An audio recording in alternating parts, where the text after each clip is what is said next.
public school. The biggest distinction, having gone to both private school and public school myself, I was very fortunate in the public schools that I attended. They were a lot more like the private school than what I was associated with down here in my neighborhood. But the main idea is homeschooling. A lot of kids became homeschooled during COVID, and their parents decided, we're not sending you back to school, we're going to homeschool you the whole rest of because they were getting taught till they understood. It wasn't like, we'll do this chapter and you got a D and now we'll move on. At home, the person who loves you, who is calling you to be not a good student, but a good learner, completely different distinction, you know? And Well, maybe so, I would distinguish learner from person. It's like, can we get up each day and be a better person than we were, yeah, like a better person than we were yesterday? yes. So, and to me, I look at the education system, and to me, that's what I'd like to teach kids. Like, Yep. like you said, self measurement. Like, can I be better myself than I did yesterday? And the question is then, yeah, then maybe parents or somebody else in a closer setting has a better grasp of looking at a child and saying, okay, well, it's a lot less about, grades and whatever degrees, and it's a lot more like, you know, are they really great kids? And, So, another model that I really, really love hearing stories about, my aunt, one of my mother's older siblings, who was almost 20 years older than she was when my mom was born, went to a one room school, and she said kids learned everything, because how it worked was, it wasn't up to the teacher to blast information out into the room. He taught the older kids how to teach the younger kids, how to teach the younger kids, how to teach the younger kids.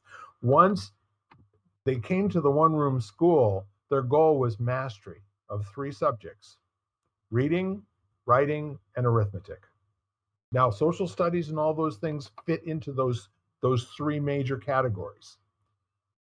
So, what's really cool is having a 7-year old coaching a 5-year old who's not getting it, who only recently got it themselves, who can go, you know what?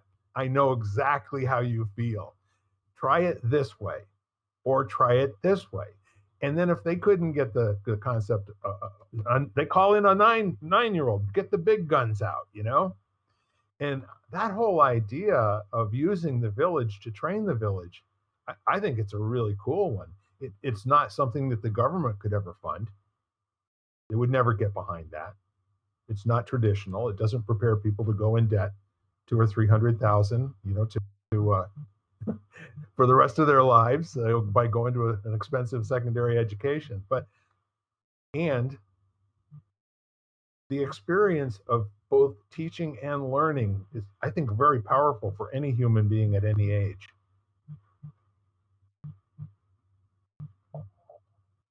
What's interesting is they're all really in their end, they're tools that are only as good as the intention behind it. So it's like you use a hammer to bash a skull or build a house. Hammer is just a hammer. And homeschooling is a great example. We had a lot of families. We had a whole homeschool day every Thursday in the center. Yeah, And some of those families, their reason for homeschooling was kind of protective. They had a certain set of values and a certain set of information, and they wanted to manage that, in what their children experienced. Others is the exact opposite. They didn't feel that they were going to get enough exposure to enough things in a traditional school, so they were going the exact opposite way. So, and it worked great for some, it worked not so well for others.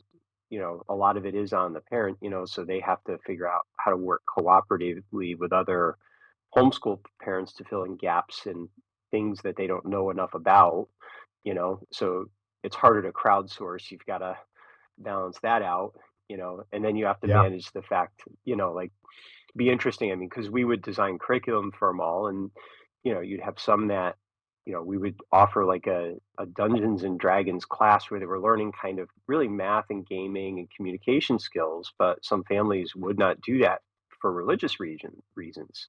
And they just, they it didn't even matter whether there were beliefs, what they thought it was, if that's what it actually was. Just the name of it was enough that they're like, yeah, no.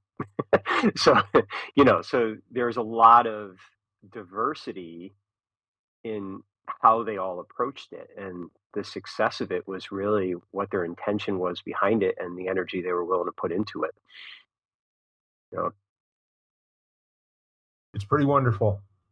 And the more times that a human being can struggle at the same productive, worthwhile process and then get it, it just makes so many things more possible for the whole rest of their lives. It allows for people to get into a situation and not have a clue how to do the next thing, but to have that intellectual curiosity to say, if I get out of my own way, I am still alive. And by golly, there's got to be a way to do this because other people do it. Reminds me, Bill, of, I don't know who said it, but they were talking about, I think, entrepreneurship, and they were talking about, some like the Thomas Edison, like how many failures, and they said it takes grit was the word they used.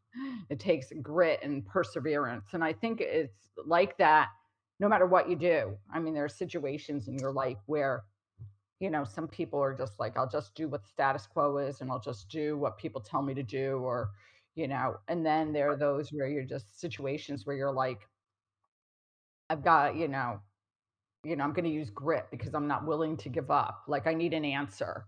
Yep. And whatever I'm being told isn't providing me with the answer that I think is correct. So it feels correct for me. So, it takes grit and perseverance. And sometimes I want to say the way things are designed are kind of against that. Yeah. They don't really want you to use. No, it's terrifying. Yeah. Because you don't know, you've got to figure it out. The mistakes are so costly, and especially if like there's nothing scarier than being the one responsible for signing paychecks for another human, and and that responsibility weighing on every decision you make, when most of the time you're trying to build the bike while you're pedaling it. It is definitely not for everyone. Right.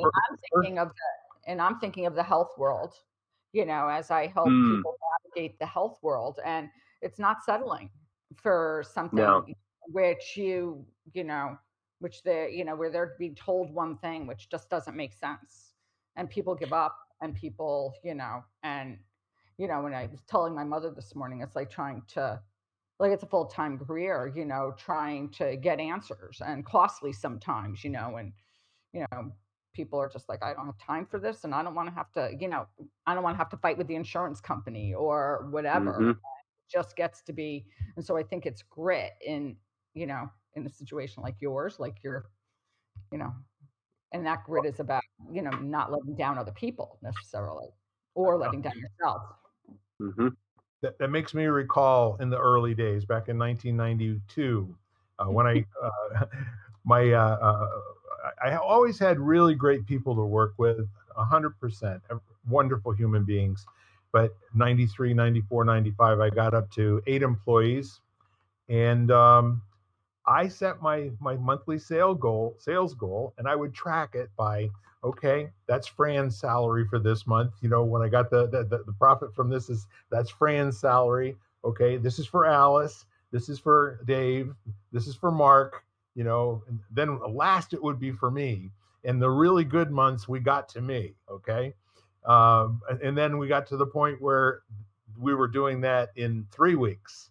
Everyone was taken care of, and now we're over in the excess area, or we were doing it in 2 weeks, or we had annual contracts that gave us monthly income, and I got to the point where I did the same thing. Instead of having to sell and get paid this month for people's salaries, it was how many dollars worth of future monthly income do I have, and I built that up to a point where we finally got to excess. But all of that had to do with making a game out of it, where I failed at the beginning miserably. I was ready to close my doors until I went out and I made bold promises to people.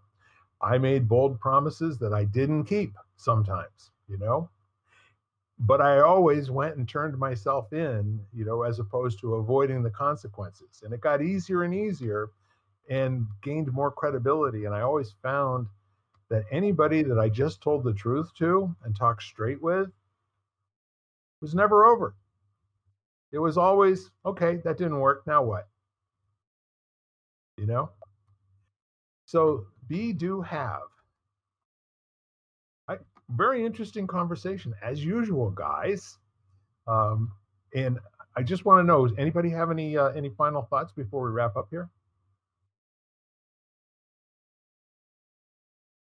I think I'm glad things are changing and people are looking at certain aspects of learning and creating the human being.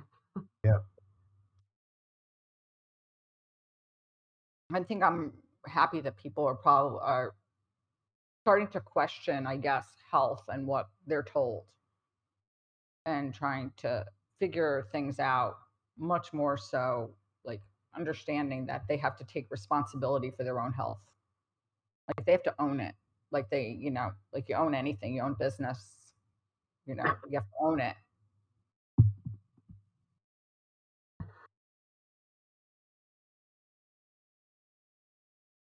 Well, that seems to be a wrap. I want to thank you all for what I like to call,